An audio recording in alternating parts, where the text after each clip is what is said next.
Entertainment ఇచ్చినటువంటి సునీల్ గారు. Entertainment అంటే సునీల్ గారు, సునీల్ గారు అంటే entertainment.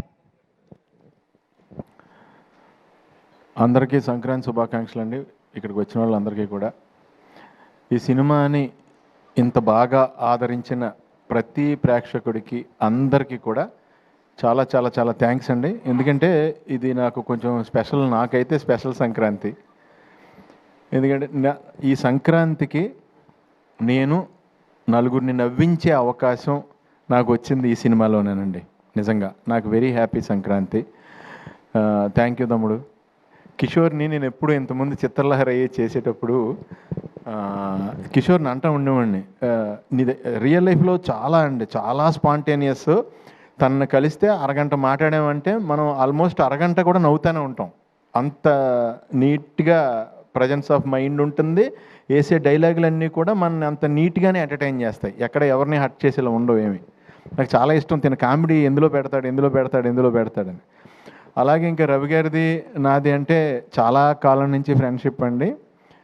The most original frank human being నేను చూసింది రవితేజ్ గారిని.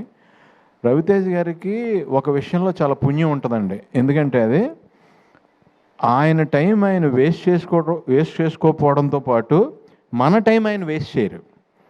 అది నాకు బాగా నచ్చింది. ఎందుకంటే ఒక 1 minute చెప్పే మ్యాటర్ని ఆయన అరగంట చెప్పరు, ఎప్పుడు ½ minute చెప్తారు. సో మన టైం కూడా బాగా సేవ్ అయింది కదండి. ఏమైనా సంపాదించగలం, టైం మళ్ళీ సంపాదించలేం కదా. అందు గురించి ఆ రకంగా చాలా థ్యాంక్స్ అన్నయ్య. అండ్ నేను ఎప్పుడైనా మా షూటింగ్ కాకుండా ఎప్పుడన్నా ఎవరినన్నా కలుద్దామంటే నేను కలిసేది ఆయనేనండి, రవితేజ్ గారిని. So most original human being. ఆయన ఎనర్జీ అయితే ఇంక ఇంపాసిబుల్ అండి, ఎవరిని టచ్ చేయలేం కూడా. 100 మంది ఉన్నా సరే ఆయన ఒకసారి ఏంట్రా అంటే ఇంక అటే వెళ్ళిపోద్ది అంతే, ఇంక అవుట్. అదేదో ఇంకా అది రాసే డైలాగులో కానీ ఇంకా అది ఏం చేయలేం. ఇంకా ఆయనకి సెంటిమెంట్ క్యారెక్టర్ ఇచ్చినా సరే అదే ఫ్లో వస్తుంది ఏకంగా, ఇంక డామినేట్ అయిపోద్ది అది. సో ఈ సినిమా నాకు భీమవరం నుంచి నా ఫ్రెండ్ వర్మన్ తను ఫోన్ చేసి చాలా కాలం తర్వాత నాకు ఫోన్ చేశాడు. తను సినిమా చూసిన వెంటనే ఫోన్ చేసి, అరే చాలా కాలం అయిందిరా నీ కామెడీ చూసి నేను ఎంజాయ్ చేసి ఫుల్ ఫిలిము విపరీతంగా నవ్వుకుని ఎంజాయ్ చేశానురా, నిజంగా కడుపు నిండిపోయిందిరా ఈ పండగకి, చాలా బాగా చేసావు అని నా ఫ్రెండ్స్ నుంచి కూడా నాకు మంచి అప్లాజ్ తెచ్చింది సినిమా అండి. అలాగే సుధాకర్ గారు, మీరు అందరూ ఇప్పుడు చూశారు కదా సుధాకర్ గారు ఎంత ప్యూరో. మీకు ఇంకోటి ఏంటంటే చెప్పేశారు వెంటనే, ఆయన చేయి కూడా చూపించారు. సో అంత ప్యూరెస్ట్ ప్రొడ్యూసర్ మాకు ఆయన. మీకు ఎప్పుడు బాగా డబ్బులు రావాలని మనస్ఫూర్తిగా కోరుకుంటాను సార్, పేరు డబ్బు రావాలని. అలాగే అనయ్య, మీరు అంటే ఇప్పుడు ఇందాక నేను ఇక్కడ కనపడినప్పుడు, ఇక్కడ కెమెరా నా మీదకి వచ్చినప్పుడు ఇక్కడ కనపడినప్పుడు నన్ను చూసుకుని నాకు అర్థమైంది అన్నయ్య, మీరు సినిమాలో నాకు ఎంత బాగా లైటింగ్ చేశారో. అంత శ్రమ తీసుకుని నా మీద 4 లైట్లు ఎక్కువ వేశారు. ఇక్కడ కామన్గా పెట్టారు కాబట్టి నేను అంత గ్లోగా కనపడలేదు. సో చాలా థ్యాంక్స్ అన్నయ్య. ఈ సినిమాలో నేను కొత్త షాట్ ఒకటి మీరు చూశాను. నేను చాలా కాలం ట్రావెల్ అయ్యాను మీతో. రవితేజ్ గారు ఒక సిచ్యువేషన్లో తల తిరిగిపోద్దంటే ఆయనతో పాటు లొకేషన్ కూడా తిరిగింది. అది ఎలా చేశారు అన్నయ్య అని ఇందాకనే అడిగాను నేను. చాలా బాగుంది అన్నయ్య, షాట్ చాలా బాగుంది. ఇంకా ప్రకాష్ గారి గురించి చెప్పక్కర్లేదు మనం. ఒక పూర్ మెన్ గుడ్స్ ఏదన్నా మీరు సెట్ అయిందంటే ఆ పూర్ మెన్స్లో రిచ్గా ఉంటుంది ఆ సెట్. అంత నీట్గా ఏ రకంగా కాంప్రమైజ్ అవ్వకుండా చేస్తారు ఆయన. సో ఇలా మురళీ గారితో పాటు, మురళీధర్ గౌడ్ గారితో పాటు, అలాగే రోహన్, అందరు కాంబినేషన్, డింపుల్ గారు అందరూ ఎక్స్ట్రాడినరీగా చేశారు ఈ సినిమాలో. నాకు ఆ సినిమా చూసినప్పుడు నిజంగా డింపుల్ గారు మిమ్మల్ని చూసి కొంచెం భయం వేసింది కూడా. అంటే ఒక టఫ్ సిచ్యువేషన్లో కోపంగా అలా చూస్తారు కదా, ఆ కళ్ళు చూసి ఎప్పుడైనా ఇంట్లో అయినా పెద్ద పెంట అయిపోద్దా, ఏమైనా గొడవ అయిపోద్దా, దొరికేసినట్టేనా అనుకున్నా. నేను విపరీతంగా ఎంజాయ్ చేసిందండి. చాలా కాలం తర్వాత నేను పట్టుపట్టు నవ్వేశాను. నా సీన్లు చూసినప్పుడు నాకేమీ అంత అది అనిపించింది, నేను చేశాను కాబట్టి నాకు అంత ఇది కాదు. వినల్ కిషోర్ గారి 2-3 డైలాగ్స్కి విపరీతంగా నవ్వాను. సత్య గారిది దొరికేసిన తర్వాత రియాక్షన్, కవర్ చేసే రియాక్షన్ ఒకటి ఉంటుంది, దానికి విపరీతంగా నవ్వా. మెయిన్ అండి తిన రోహన్ ఎలా కవర్ చేయాలో తెలియక దొరికేస్తున్నాడని హీరో, బాబాయ్ గర్భసంచిలో నొప్పి వచ్చేస్తున్నావు బాబాయ్ అంటే, ఈయన తర్వాత నీకు గర్భసంచి ఎందుకు ఉంటుందిరా, ఓవరాక్షన్ చేస్తున్నావు ఏంట్రా, నీకు గర్భసంచి ఎలా ఉంటుందిరా అంటే దానికి విపరీతంగా నవ్వుకున్నానండి ఆ సిచ్యువేషన్ ప్రకారం. ఈ సినిమాని ఇంత బాగా ఆదరించినందుకు చాలా చాలా థ్యాంక్స్.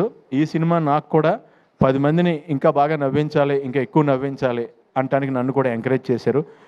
అష్క గారు కానీ ఆవిడ క్యారెక్టర్ కూడా చాలా ఎలిగెంట్గా చేశారు ఆవిడ. అలాగే తారక్ పొన్నప్ప ఆయన కూడా ఆయన సైడ్ చాలా బాగా చేశారు. సత్య గారు ఇంకా వెన్నెల కిషోర్ గారు నేను చెప్పేది ఏమీ లేదు, ఇంకా వాళ్ళు దాంట్లో వేరే లెవెల్లో ఇది వెళ్ళారు. అండ్ మన గెటప్ సీన్ కూడా ఆయన కాంబినేషన్లో కూడా చేశాను నేను అక్కడ. అందరం కూడా ఇదండి జనరల్గానే రవి గారి షూటింగ్ అంటే ఇప్పుడు ఆయనతో మనం మాట్లాడుతుంటే ఎలా ఉంటుందో షూటింగ్ చేసినప్పుడు కూడా పెద్ద ఏదో బీభత్సమైన షూటింగ్ జరుగుతుంది ఇక్కడ అన్నట్టు ఉండదు, పండగలానే ఉంటుంది. సో నాకు హ్యాపీ ఏంటంటే ఈయన రేస్ కారు అంత ఎనర్జీ, ఆ కార్ని రేస్ గ్రౌండ్లోకి తీసుకెళ్ళాలి. దాన్ని కూరగాయలు కొనుక్కోవడానికి లేదంటే వేరే చోటకి ఆ రేస్ కారుని వాడపోవడం బెటరు. నువ్వు కరెక్ట్గా ఫ్యామిలీ రేస్లో పెట్టి ఆ రేస్లో విన్ అయ్యేవు తమ్ముడు. All the best, wishing you all success for ever. All the best అండి అందరికీ, మీ అందరికీ కూడా పేరు పేరున ఆల్ ద బెస్ట్. ఎవరన్నా మర్చిపోయి ఉంటే నన్ను క్షమించండి. Thank you so much. Thank you Sunil గారు. స్టేజ్ మీదే ఉండవలసిందిగా రిక్వెస్ట్ చేస్తున్నాం అండి. మరి ఇంతకుముందు కింద మిస్ అయిపోయింది ఆ క్వశ్చన్. మరి అందరూ మమ్మల్ని అడిగావు, సునీల్ గారిని అడగకపోతే ఎలా అంటున్నారు. మరి మీకు కూడా అంతర్ముఖ శత్రువు ఉంటుంది కదా, ఏ విషయంలో టెంప్ట్ చేస్తుంది మిమ్మల్ని బాగా? ప్రతి విషయంలోనేనండి నా లైఫ్లో. నేను ఎప్పుడు ఓ ఫుడ్ చూస్తే ఇమీడియట్గా తినేద్దాం అనుకుంటా. ఓకే. విపరీతం ఆపుకోలేను, నేను ఫుడ్ తినకుండా ఉండలేను. నాదే కాదు పక్క వాళ్ళది కూడా తినేద్దాం అనుకుంటాను అనమాట నేను. సో దాంట్లో ఈయన చెప్పినట్టు సినిమా ఎండింగ్ మెసేజ్ చెప్పారు, మరి ఈయన ద్వారా ఆయన చెప్పించారు, ఈయన చెప్పారు అది. అవును. మనలో సెకండ్ ఒకడు ఉంటాడు చూడండి, ఎస్, వాడిని వినటం స్టార్ట్ అయ్యాకనే నేను సన్నబడ్డా. ఆ టెంప్టింగ్ని కట్ చేశారు.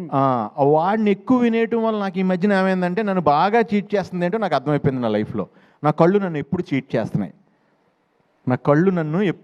చేస్తున్నాయి, అంత గురించి అని కళ్ళు చెప్పేది నమ్మకుండా ఆయన చెప్పారు చూడండి. సెకండ్ పర్సన్ మనలో ఒకడు ఉంటాడు చూడండి, మనకి రియల్గా జాగ్రత్త చెప్పాడు, ఆయన ఏంటో మొదలెట్టాను ఈ మధ్యన. ఓకే, అక్కడైతే బ్యాడ్ పర్సన్ అనమాట, ఇక్కడ ఈయన లోపల ఉన్న పర్సన్ గుడ్ పర్సన్. అది సంగతి మొత్తానికి అర్థమైంది. అంటే ఏం లేదండి, మనకి ఏదైతే సుఖం ఇద్దాం అనుకుంటాడో వాడు ఆల్వేస్ బ్యాడ్ పర్సన్ నాకు, నాలో ఉన్నాడు. కరెక్ట్. ఒకడు ఎవడైతే నాకు ఏదైతే నన్ను కష్టపెడదామని ట్రై చేస్తున్నాడో వాడే నాకు పేరు తెచ్చాడు, ఆడే నాకు good person. Wonderful wonderful. Thank you so much Sunil గారు. స్టేజ్ మీద ఉండవలసిందిగా రిక్వెస్ట్ చేస్తున్నాం అండి. Now we would